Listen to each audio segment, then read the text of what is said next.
Thank you, Dr. Sagar sir, for including me in this instruction course in this program. So I'll be talking about handling an unhappy patients after doing a multifocal or premium IOL. First of all, I have no financial interest in any of the technology, equipments, or the surgery which has been shown in my presentation. What is the best way to handle unhappy patients? The best way to handle an unhappy patient is not to create or not to make unhappy patients, but that's very difficult and easier said than done. So in order to achieve that, we have to do a proper counseling many times to the patient. You have to utilize the topography very well and rehabilitate ocular surface, address astigmatism. These are the 4 key things which should be done in order to not to get unhappy patients. Now, even after following the aforementioned advice, even then also you will be getting unhappy patients in your clinic. So when you are meeting an unhappy patients, first of all, we should be listening to the patient. We should not be dismissive or defensive of their complaint. It is very critical to listen to their issues and to create a game plan to tackle those issues. Finding the root cause of the patient dissatisfaction is a key. In majority of the patients, it has been found that in majority of the patients, the only problem is the unrealistic expectations. They expect too much from a premium IOL. And most of this is because of this industry sponsored literature, which by advertisement and by poster, they showed that after putting a multifocal or putting a multifocal toric IOL, they'll be able to see everything clearly from distance to near, and everything will be clear, and they will have no problem in their life. So expecting a superhuman-like vision after putting an IOL is something which is troublesome.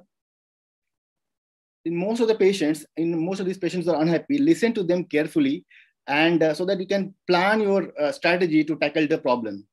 You have to make sure that you understand, make them understand that no technology is perfect and no premium IOL is perfect.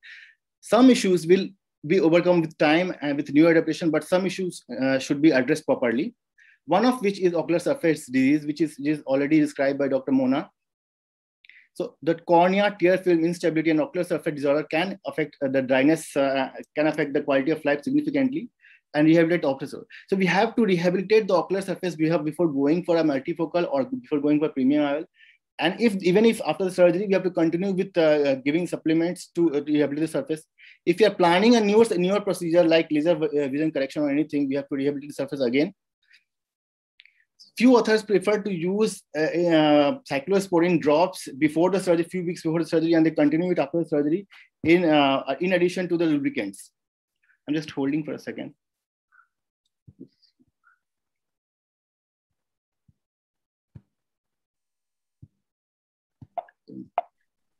Is it visible clearly? I cannot see myself.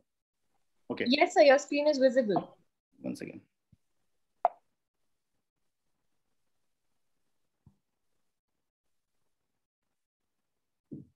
So the second issue to be deal with astigmatism. So for a multifocal lens to perfectly work, the optical system has to be perfect, and even the slightest amount of astigmatism can affect the vision significantly. Even 0.75 of cylinder can make a patient very unhappy. So residual astigmatism should be treated very aggressively.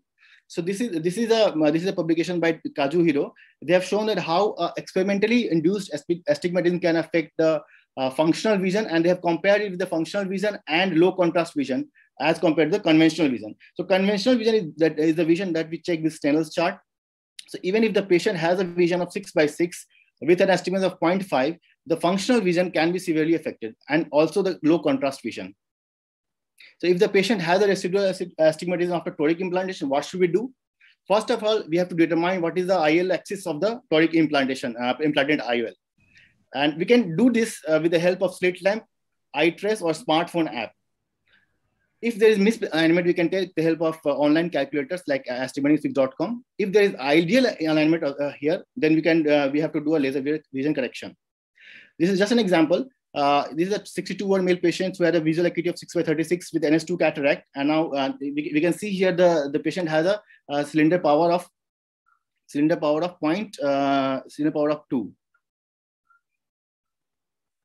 So a toric IOL was planned. So toric IOL is planned, and after the calculation, this model was suggested, and orientation of 16 degrees was suggested. After the surgery, and toric IOL was put, the vision was 6/9 with pinhole. It was improving. Refraction was 0.25 spherical and 0.5 cylinder at 70 degrees. So the axis of toric IOL was checked and it was 28 degrees. So the ideal axis which was suggested was 16 degrees. So how to see the ideal the placement what is the exact position of the IOL?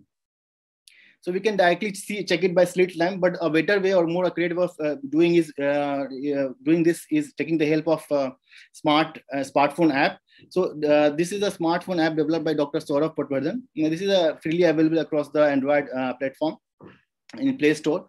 So what you do is just ask the patient sit on slit lamp, take a picture of their IOL, and make sure the camera rotation is 0. The camera, all the mobile phones has gyroscope, so they can detect the small amount of rotation. And once the camera rotation is 0 and mark rotation is 0, take a picture and then draw a line across your dots of the toric IOL, so that you can get the actual axis of rotation of IOL coming. I know, I'm trying, sir.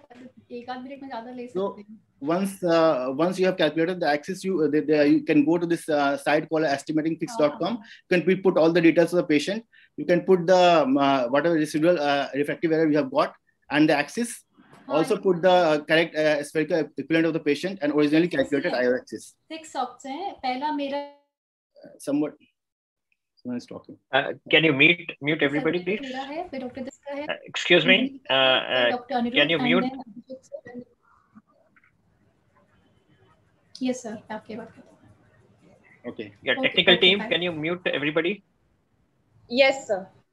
Yeah. Okay. Hello.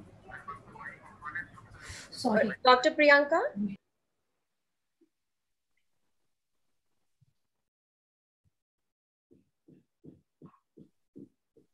So you can put, and then this calculator will give you what should be the ideal axis of placement. And here it came out to be 21 degrees. So the rotation should be done to 21 degrees. So ideally, initially the calculator suggested the placement of IOL at 16 degrees.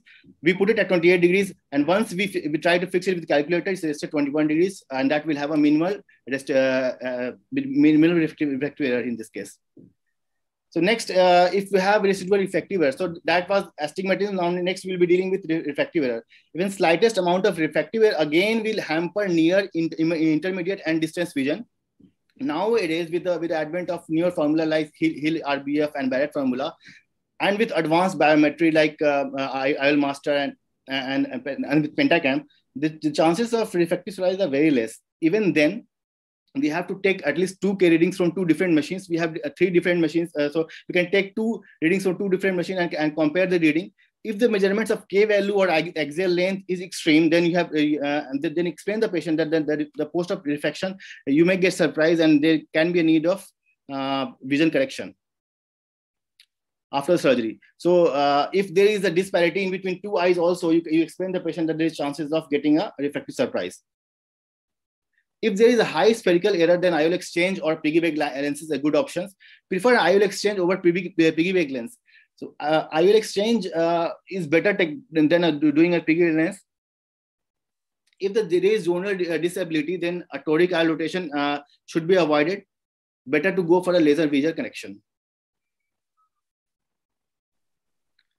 If the patient has vision and everything is fine, but only has a difficulty in seeing near things, then we can do cycloplegic refraction to the patient. Sometimes these patients are slightly hyperopic and they need slightly laser vision correction to correct this hyperopia.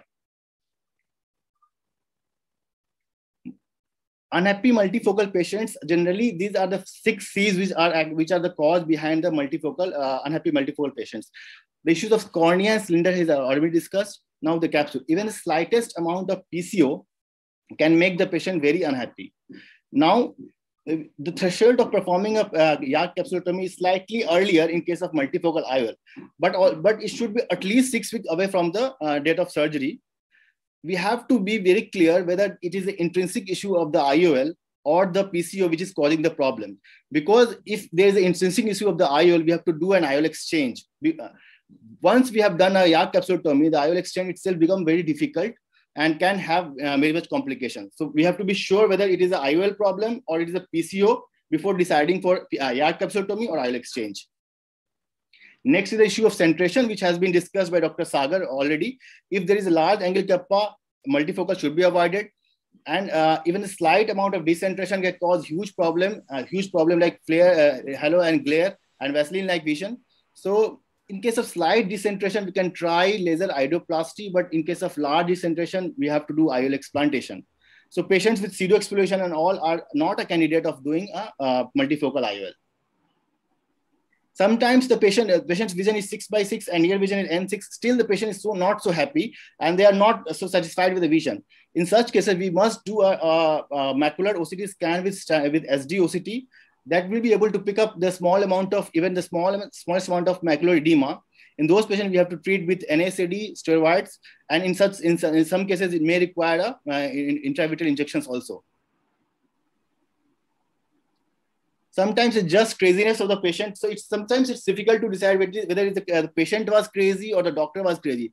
If the patient was crazy and not satisfied with anything, whatever you do with the patient, has a supratentorial issue, or the doctor is crazy to think that all the patients can undergo a multifocal implant. Multifocal is not a lens for everybody. And if you feel that after feel that it's nothing satisfying the patient, we can consider changing a multifocal lens to a monofocal lens. Sometimes it will not ameliorate the symptom, but the patient will be satisfied this multifocal lens is at least not the cause of the problem. Sometimes you have done a good surgery, you have done all the calculations right, your plan is almost perfect, but sometimes it is just the wrong patient who can create the problem. Sometimes the patient is not crazy, but he's just not patient to wait for some time, for the new adaptation and other things, and learn how to deal with the situation. In such patients, a quick trick to make them understand what multifocal is doing for them, and this is the best technology for them, is to put a -3 diopter lens in a trial frame and ask them to read or see the mobile. So that will make them understand that because of this multifocal lens, they are able to see their mobile, see their WhatsApp conversation very clearly. If we had gone for a monofocal IOL, they would not be able to see mobile and reading things. Though it's sometimes medicine prescription cannot be seen, but it is solving the purpose greatly. In summary, in multifocal IOL have come a long way and it is evolved hugely and can provide visual rehabilitation for the patient for near, distance, intermediate, mostly. But still we have patients which will not be happy with their outcome. And if the only way to prevent this unhappy patient coming to the OPD is not to perform a multifocal or a premium IOL surgery, but that we are not going to do that. So for that, we have to do a proper counseling of the patient, take care of the surface, do calculations, repeat calculations, at least 2 sessions of counseling before planning for a multifocal lens. Once the multifocal lens, unhappy patient comes to your clinic, do listen to them. Do not be defensive or dismissive to their problems. Understand the problem, treat them well. That can convert your unhappy patients to happy patients. Thank you so much for patient hearing.